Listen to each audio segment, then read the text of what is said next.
Okay, so this is 5 ways to prepare for your ketamine-assisted psychotherapy session.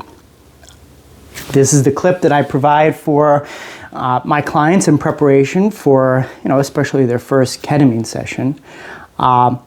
There's a few things that you can do to, greatly enhance the session and make it a very helpful, productive, and therapeutic process. The first step is to have your supplies. So let's go through them, a little show and tell. First thing, obviously, you're going to want is the medicine. So you're going to want to have the ketamine available for you. As I've mentioned in other clips, you're going to get it mailed to you. You may or may not need to sign for it, but it should arrive in a mail and you'll have it, along with a medication for nausea.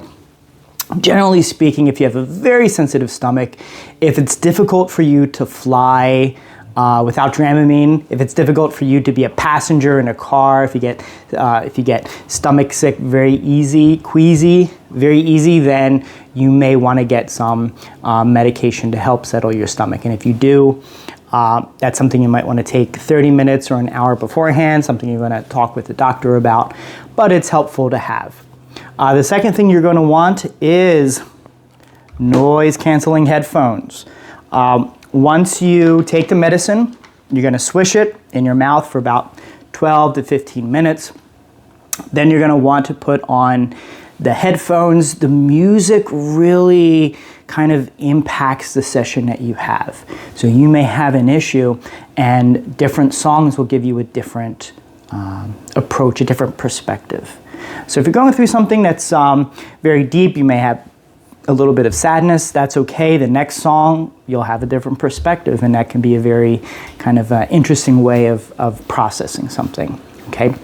In addition to that, you will, of course, want to have a sleep mask. You're going to want to put on a sleep mask because it's just going to help you go inward. You're not going to want to see the light. You're going to be very sensitive to the outside light, so it's going to be very, very helpful to have the sleep mask combined with the noise-canceling headphones to have like a very internal experience.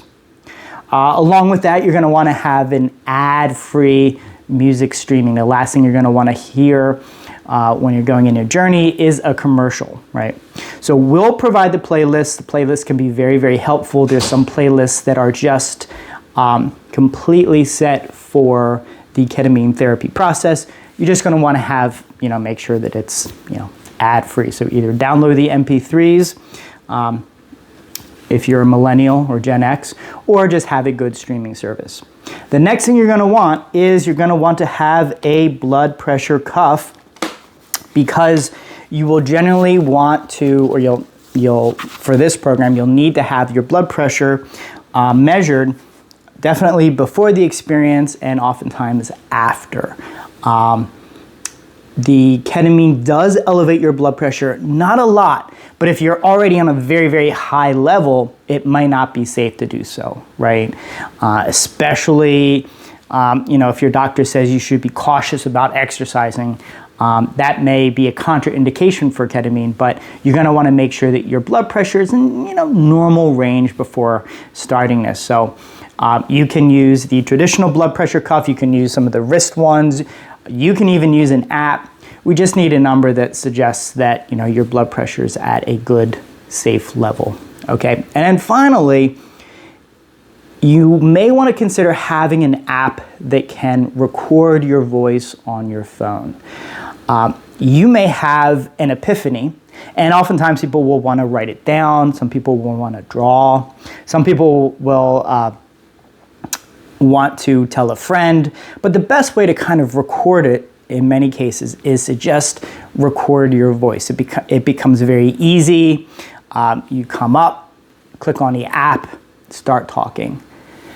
Some epiphanies, it's just nice to have a voice. Let's say that you're really uncertain about your future and you have this, do I do this? Do I do that? Well, sometimes after the session, you'll have a much clearer perspective, right?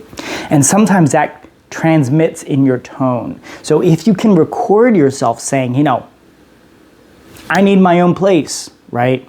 Or it's time to forgive my mother, right? And just having to strengthen that voice so that when you hear it later, it just carries an extra weight, and that can be very, very helpful. And then, ever so often, a few months, maybe a few years down the line, listening back on these audio, it can kind of encourage you. Oftentimes, these ketamine sessions, they give you a mantra. They give you okay, this is the important thing. And it's great to have that kind of voice that you can come back to. So definitely have an app, have something to record. As a therapist, oftentimes you'll come up and you'll say something and I'll write it down, and that can be also very helpful. But it's also helpful to have, even after the session is finished, you may have some insights. You may want to talk and have something that can record your voice. Okay, so the second big way to prepare is to have your chaperone. As with anything, when you're taking something, psychedelic in nature, it's good to not be alone. It's good to have other people. If you're in the North County, the San Diego area, and I'm your therapist, I can travel and do concierge. But if you're in other spots of California, the sessions will be remote, and it will be important to have somebody in your residency, 9 times out of 10, just to be able to fetch you some water, right? Give you something to eat. Remember, you're going to be fasting before the ketamine. And afterwards, you might be hungry, but you might not want to get up. And it's nice to have somebody there that can, get you some fruit, right? Also, generally speaking, people come 45 minutes, an hour after they come back to the laptop. They feel complete. They talk about their sessions. But some people really lose track of time. And so it's helpful for me to be able to reach out to your chaperone to say, hey, tap him on the shoulder, see how he's doing. Or in some cases, you may have something deep you want to process, and it's just nice to have another human there. Maybe put their arm on your shoulder, kind of just sort of help be a sounding board for you in that case. So generally, you'll want a chaperone. I will need their cell phone number, just in case I need to reach out to them to kind of check in on you or something like that. Okay. Third way to prepare is to have your room ready. So what happens is you'll get the ketamine. As the session starts, you'll swish. Then you will spit it out, which reminds me, you will also need a cup to spit out the medicine. Once you do that, you're gonna lie down. You might lie down on a bed, on a sofa. You generally will want to do it in the same room as the laptop, where I will be on a screen. And this is a room that, well, first off, you're not going to want to be disturbed. So this is a room that's going to be free of any, pesky pets or nosy neighbors. You're going to want a room that has good internet, not just for the therapist, but for streaming music. Just a comfortable place to lie down, but also a spot where you feel comfortable, where you can reflect on what you hope to get from the session, and then an hour or so after the session concludes to kind of process things, right? So this is a room where you may have some major epiphanies, so it should be a room that has perhaps a special meaning for you. It's likely after the session, the room will have a special meaning, kind of your spot where you came up with some big ahas. So have a good room. A room where you feel comfortable, and of course a room where you can lie down. Fourth way to prepare is to start your healthy habits. Depression and anxiety are often related to physical and mental fitness. So I really emphasize self-care right in the beginning. Let's say that you start, a fitness routine. Let's say you start power walking, 15 minutes every day, 20 minutes every day. Let's say you start a mindfulness practice 10 minutes every day. Issues will come up. Issues about scheduling, issues about, how comfortable do I feel? Do I feel self-conscious if I go out and I start to jog? What issues come up with that? Those issues can then be processed during a ketamine session. You may start running, and then the ketamine session, your big aha is, I really hate running. I'd much rather go biking. And so the next step is to then get that biking, and that can be your cardio, right?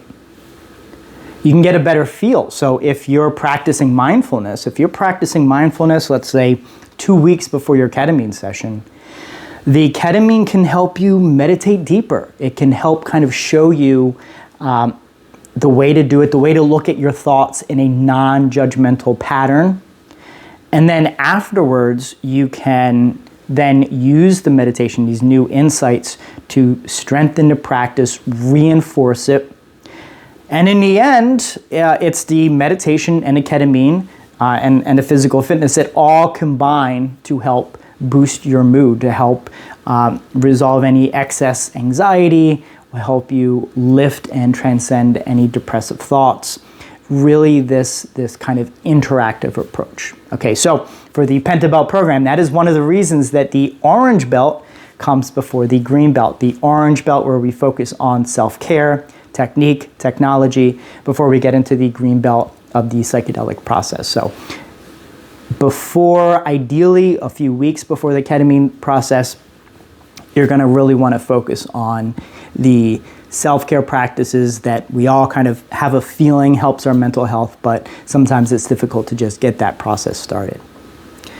The fifth and final great way to prepare is to give yourself time for self-reflection. We think of medicine for depression and anxiety as a pill you take each morning. You take it, you forget it, and then you sit around and you wait for either the benefits or the side effects, and then you measure them and weigh them and adjust any medication you take. But it's a passive process, right? With ketamine and other psychedelic medicines, oftentimes the effort, the reverence that you put into the process translates into what you get out of it. Okay, so if you treat this process like this is something where I'm going to get some important insights, I'm going to get some kind of direction, I'm going to get a mantra, I'm going to process things from my past, but also explore my values, then that can be true for you. So I really encourage maybe a few days, a week before the ketamine process to actually spend time in nature, right? Go to a park, go to a river, go out into the mountains and really reflect, what are your values? What do you hope to gain from this? What do you hope to notice about yourself? What might you need to process? And what do you hope to gain from this process in its entirety? Not just depression, not just anxiety, but what do you hope to grow into? And going into nature is a good way because you're kind of taking a break from your ordinary world. You're getting a different perspective. The Romans, when they had a serious issue, they would debate twice. They would debate sober, then they would get inebriated, all have a bunch of wine, and then they would debate when they were drunk. And so you can, likewise with ketamine, you can explore what your values are completely sober, and then with the ketamine explore, what is really important to me. Then after the ketamine experience, it's good to then spend some time in nature reflecting again. What did you learn, right? What did you notice, and what were you disappointed? I wish that I focus on this. What does that tell you about your values? What does that tell you about what's important, right? Oftentimes, reflecting upon the insights can kind of really bring a lot of clarity, and then we can discuss that during the therapeutic process, the values and everything else. So that's basically it. These are the 5 pretty essential ways to prepare for a healthy and productive ketamine therapy experience. Thank you.